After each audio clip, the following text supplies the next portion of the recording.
Greetings everyone, my name is Pato Banton and I just want to discuss a subject that means a lot to me and I think is very, very important, and it's called exploring the validity of the CFER, or the so-called continuing Fifth Epochal Revelation of the Urantia Book. Firstly, let me state that this presentation is not a personal attack against Tony Delevin, otherwise known as Gabriel of Prescott, otherwise known as Gabriel of Sedona, otherwise known as Gabriel of Urantia. And he is a person that is primarily responsible for the CFER.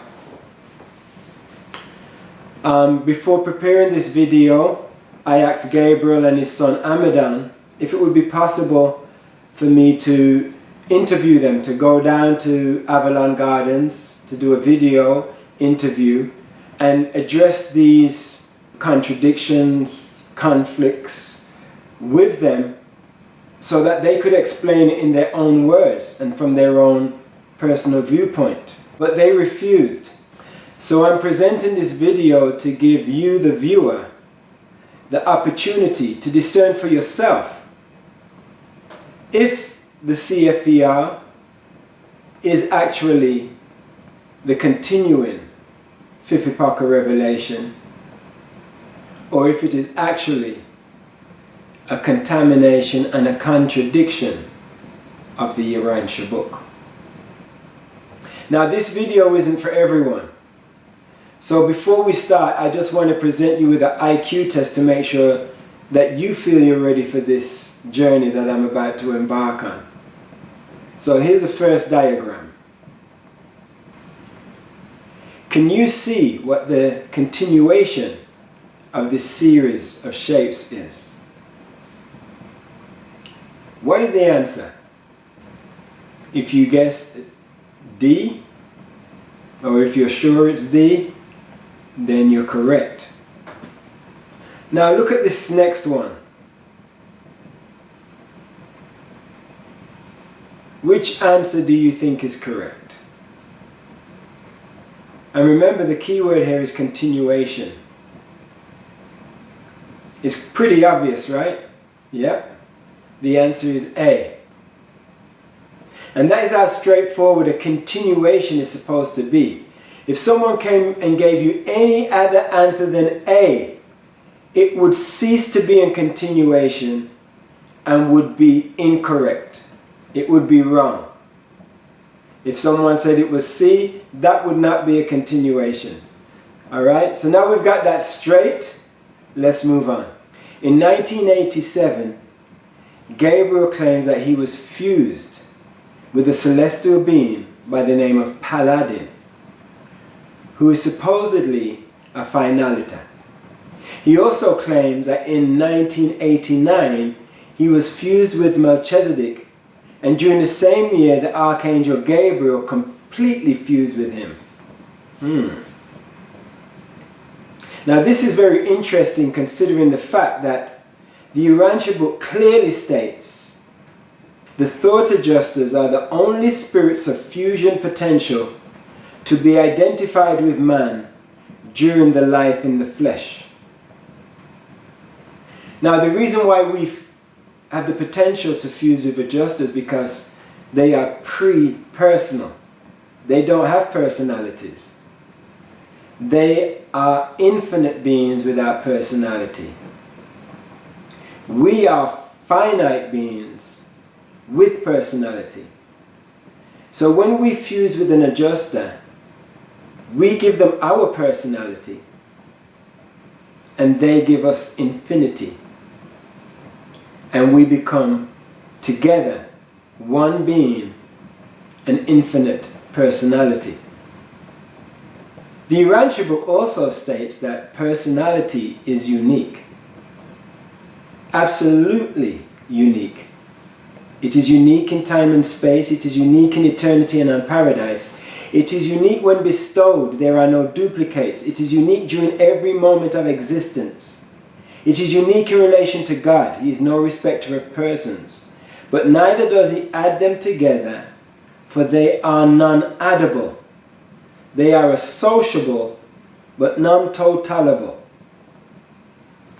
So, for Gabriel to say that he is totally fused with another being is a contradiction of what the Urantia book is saying. So, for me, this is obviously an inconsistency and a contradiction that we'll call contradiction number 1. When we first heard about Gabriel of Sedona, me and Antoinette decided to take a trip down to Avalon Gardens to visit Gabriel and his community. We were greatly impressed with the vast amount of land and the facilities they had there. And to be honest, it was very tempting for us to consider the idea of packing up our bags and moving to such an amazing intentional community of like-minded Urantia book readers. After Gabriel's son Amadan gave us an amazing tour of the gardens and showed us all the facilities, we were told that Gabriel would speak to us. We were then taken to his private quarters, where we had a 3-hour conversation with Gabriel and his first wife Nian, which was very interesting and very, very enjoyable. When Gabriel told us about the 2 volumes of the CFER, I decided that before I made any decisions to be involved with him, I would need to read these books for myself and with discernment. One of the first things that sparked my interest was finding a section where Gabriel says,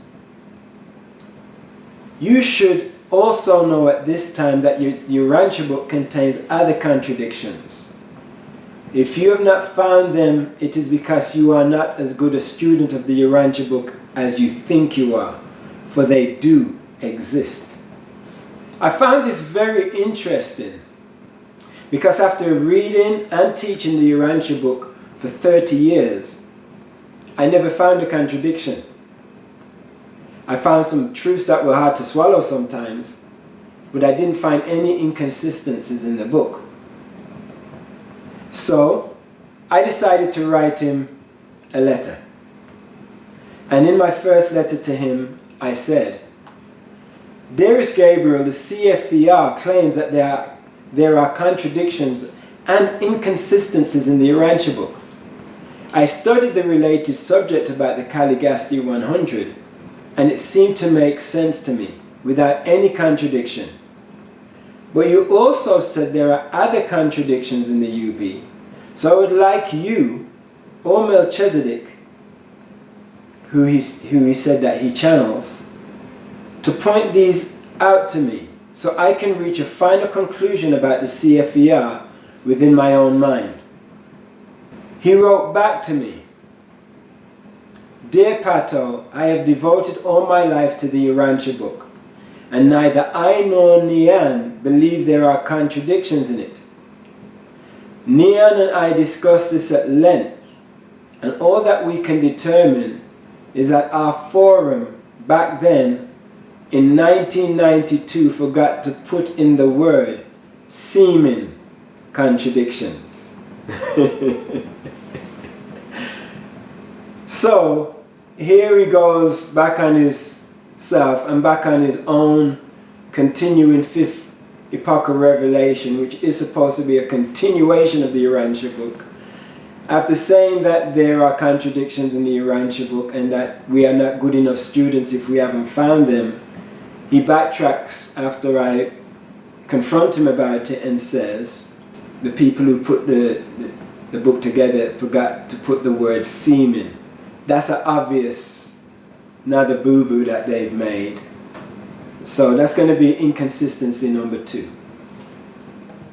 Gabriel also wrote, "Dearest Pato, this particular volume 2 took many years to put together. A very hard work, tedious work, painstakingly tedious. Thank God for Dr. Landau and Dr. Maraye, and of course Nian, and in the beginning Raphael, who had a master's degree in library science, and was a very meticulous man. But with all this expertise, it looks as though a mistake was made. And the word semen was left out a second time. So that's in the second book. It's also, the mistake was made in both books. Since the publication of volume 2, it has been 5 years and no one else has brought this to our attention. So thank you for reading volumes 1 and 2. Much love and respect to you and Antoinette. Now, in the CFER, you have to get this picture of who Gabriel is supposed to be in relation to the continuing Fifth Epochal Revelation. In the CFER, they explain that Gabriel of Sedona is a human audio fusion material complement, which is the highest form of interplanetary and interdimensional communication. Some would call these special fusion appearances a walk-in. Now, my question is, if you are such a clear, enlightened being that celestials have the ability to walk into you and communicate with a group of people around you who are recording these messages, why, after you've recorded these messages, why would it be hard work, tedious work, painstakingly tedious, taking many years to put together? If a celestial being has walked in, fused with you, fused with your soul, and communicated, that should just be a matter of just putting it in onto paper and sharing it. So for me, that's inconsistency number 3, because that doesn't make any sense. Now, all that aside, let's get back to the idea of a continuation and see where the Urantia Book and the CFER stand on the idea of sexual equality. The Urantia Book states, Adam endeavored to teach the races sex equality. Alright, that means men and women are equal. Adam wanted to teach us that. The Master countenanced only those teachings which accorded women equality with men. After Pentecost, in the Brotherhood of the Kingdom, woman stood before God on an equality with man. The modern idea of sex equality is beautiful and worthy of an expanding civilization, but it is not found in nature. When might is right, man lords it over woman. Sex equality pervades on all advanced worlds. Male and female are equal in mind endowment and spiritual status. In the ideals of peer marriage, woman has finally won recognition, dignity, independence, and equality. This is the dispensation of the realization of sex equality. On some planets, the male may rule the female, and others, the reverse prevails. During this age, normal worlds establish full equality of the sexes, this being preliminary to the fuller realization of the ideals of home life. This is the dawn of the golden age of the home. So here you have 7 examples from the Urantia Book of sexual equality. Now, when we look at the CFER, they introduce something new to us. It's called a triad. Unit 1. It says a complementary relationship between one ascending son and 2 ascending daughters, in which the ascending son has children with both. Kind of sounds more like Mormonism to me, or even Islam, where a man can have more than one wife. Moving on, the Urantia Book states, monogamy always has been, now is, and forever will be the idealistic goal of human sex evolution. Now, monogamy is one man with one woman in a faithful relationship. Always has been, now is, and forever will be the idealistic goal of human sex evolution. It can't be any more clearer than that. Let's see what Gabriel says in the CFER. Triad Unit 1, which we just looked at. A complementary relationship between an ascending son and two ascending daughters in which both the ascending son has children with both.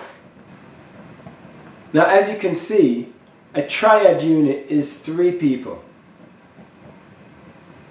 Not one man and one woman, but one man with 2 women.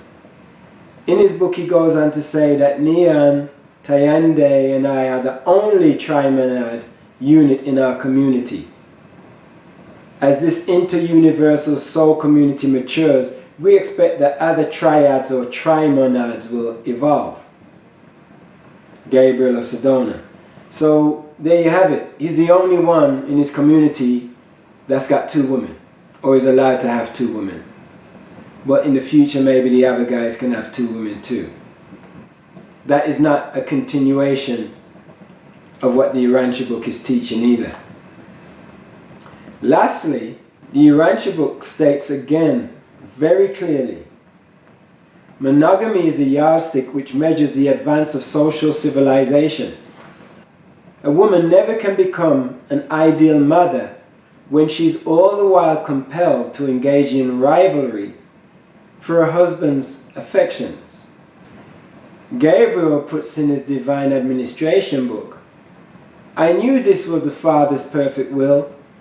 Nian also knew, but it was not easy for her to share my love with another woman. Gabriel then goes on to give reasons, excuses, why he feels qualified and he's the only person that can take on another woman, Tiande and her children under his wing, and actually impregnate her and bring a child into the world through her. I'm not going to judge, but that is not in harmony with the teachings of the Urantia Book. The Urantia Book states that peer marriage favors and fosters that intimate understanding and effective cooperation which is best for parental happiness, child welfare, and social efficiency. It's kind of clear. Peer marriage. I don't think 3 equals a pair. Okay, moving on to reincarnation. If you're a Urantia Book reader, you know that the Urantia Book does not support reincarnation. But let's take a look at Gabriel's past lives. Gabriel believes that he lived on this planet as Akhenaten, the Pharaoh of Egypt, the Apostle Peter, Francis of Assisi, George Washington, King Arthur, and Martin Luther. He also recently revealed that he was Wilfrid Kellogg. Now this is very interesting considering that Wilfrid Kellogg was born in 1876 and made his transition in 1956. And Gabriel of Sedona was born in 1946. So Wilfrid Kellogg died when Gabriel was 10 years old. Which means that they were both on the planet at the same time. Actually for 10 full years. Now, how is that possible?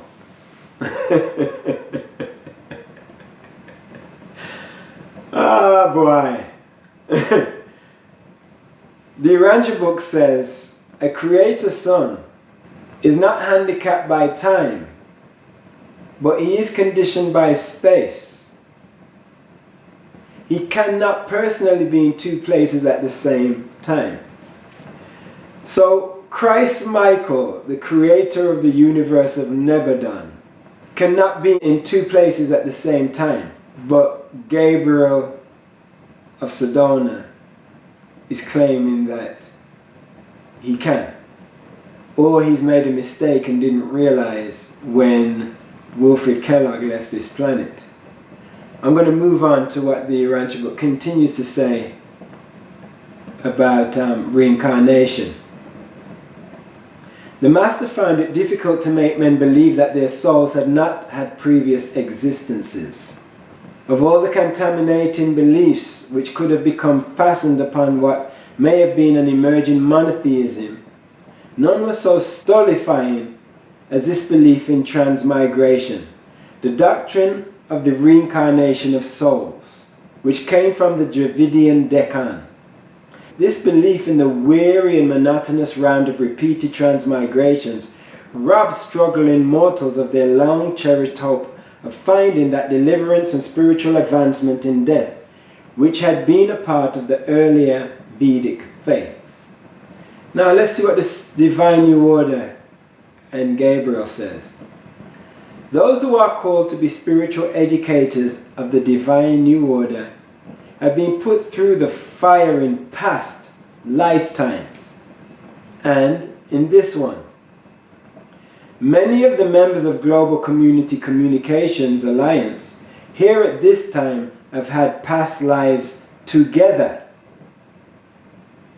Most believe they had lived past lives before they came here. Many of us recognized each other on some level when we first met. So, according to Gabriel, many of them recognized each other when they first met. I want you to remember that statement, okay? Please remember that Gabriel said that they remembered each other when they first met. Now here are the prerequisites of repersonalization. Number one, reassembly of memory. So if they remembered each other, that would be normal, that would be correct, that would be natural. Insight, having the ability to look within, having the ability to reflect within. Consciousness, being aware of who they are, where they are, what's going on. These three things equal identity. The persistence of memory is proof of the retention of the identity of original selfhood. It is essential to complete self-consciousness of personality continuity and expansion. Okay? So for a personality to go from universe to universe, they have to have their memory in order for them to continue their personality and for them to continue to grow. If you don't have your memories from past lives or past existences, what was those past existences for? They have no value if they're not building on your current state of consciousness. If you can't learn from the past, if that past is not available to you, then it has no use to you. Here's what CFER says. We starseed and second time Urantians, so they've come back for the second time, are not consciously aware that we have been here before. We have no memories of former life. So the prerequisites of repersonalization does not apply to them because they don't have the memory. And without memory, there is no personality continuation. Alright. The CFER also says blockage of memory can either be a protection by celestial over-control or a dysfunction within our astral body because of evil, sin, or iniquity, past or present. Now, I don't know if you can see what I'm seeing here, but they are not, the CFER is not in harmony with the Urantia Book that teaches that continuation of personality requires memory. But rather than theorize about what could or may be, I'm just going to move on with what the Urantia book says about memory and rematerializing and repersonalizing. Alright, let's look at this. The prince's staff were materialized. That's the Caligasti 100. They had immediate memory. Adam and Eve were rematerialized also. On the third day they woke up and they had immediate memory. Melchizedek was materialized. On the third day he woke up and he had immediate memory and was in full contact with his Melchizedek brethren. The Urantia book says the attribute of bestowal, now this is when Christ Michael or a paradise son is born, okay? The attribute of bestowal is inherent in the paradise sons, and their ability to make the mortal bestowal to become human and become enmothered on the planet, which means they go into a woman's womb, they are enmothered and they are born as a natural process, as any natural human being on the planet, is a universal mystery. This is a universal mystery, but these bestowal sons gain their memory gradually, and eventually they gain full memory. Now, the CFER says repersonalization, a term used in continuing Fifth Epochal Revelation to describe the transfer of ascending mortal Avalon souls back into third dimensional reality through the birthing technique for specific destiny purposes. There's nowhere in the Urantia book that it says that beings in the universe, apart from Avanal sons and bestowal sons, need to be born on a planet. So this is something new that is being introduced. This is not in the Urantia book. So I'm not going to discredit it if it's something new, okay? But let's look at the next section. We starseed and second time Urantians, so they're reincarnating, coming back, are not consciously aware that we have been here before. We have no memories of our former life. So that is totally out of sync and out of harmony with the Urantia book's teachings, because if you have had previous lives or previous existences and you are rematerialized, enmothered, whatever it is, you should have immediate memory or at very least gradual memory. So there is something wrong with what the CFER is teaching. So based on these two things, based on the fact that Gabriel can be in two different places at the same time, which not even Christ Michael can do, that's inconsistency number 6.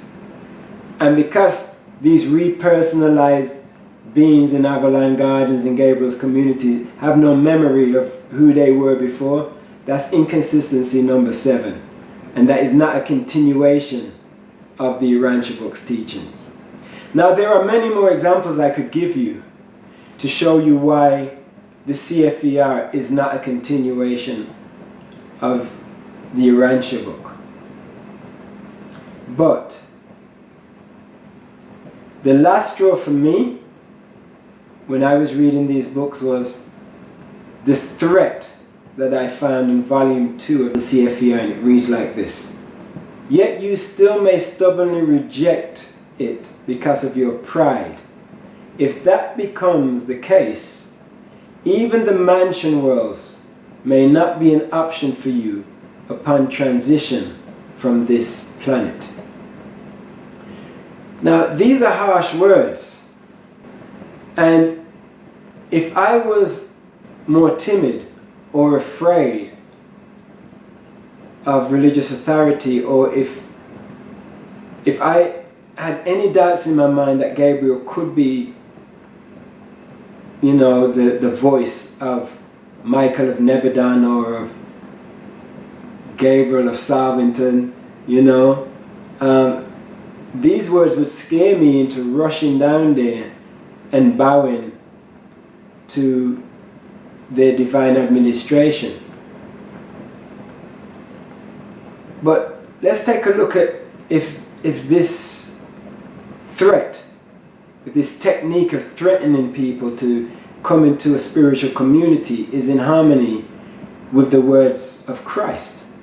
The Urantia Book says, or should I say Jesus states, "Never be guilty of such unworthy tactics as endeavoring to frighten men and women into the kingdom." Now that's definitely what Gabriel was doing in the CFER, and I don't think that's cool. Jesus goes on to say, "I warn you, be not deceived.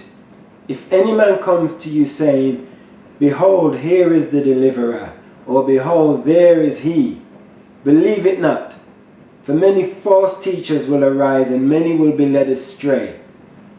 But you should not be deceived, for I have told you all this beforehand."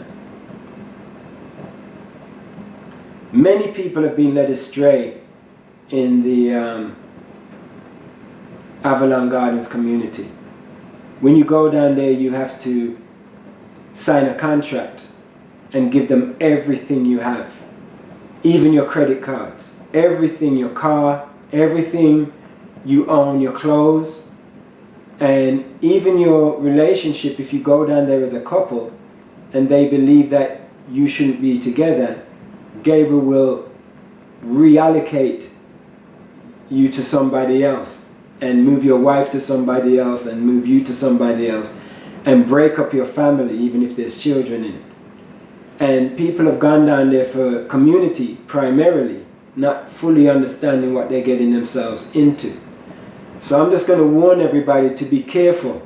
If that's what you want, go for it. You know, it's a great land.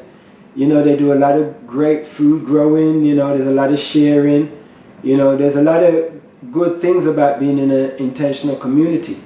But if you desire to live in a community where the truth is honored, and if you're a Urantian and you want to be in a Urantia community, then you should go into a Urantia community that is not soiled with this fabrication of truth called the continuing Fifth Epochal Revelation, because it's just not true.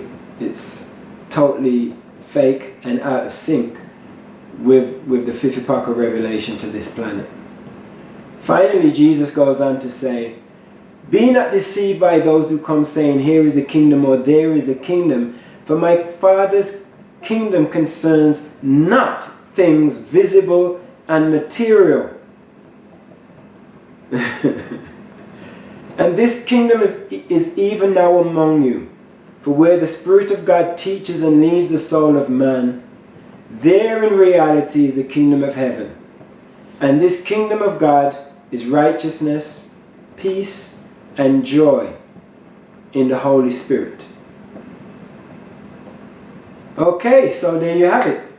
I could go on and on, but I'm not in the habit of beating a dead horse on camera. So I'll let you be the judge after everything I've presented to you, if you think that the CFER is a continuation of the Fifth Epochal Revelation, or a contamination and a contradiction to the Urantia Book. Stay blessed on your journey, everyone, and stay in tune with your inner spirit and your inner guide. Peace.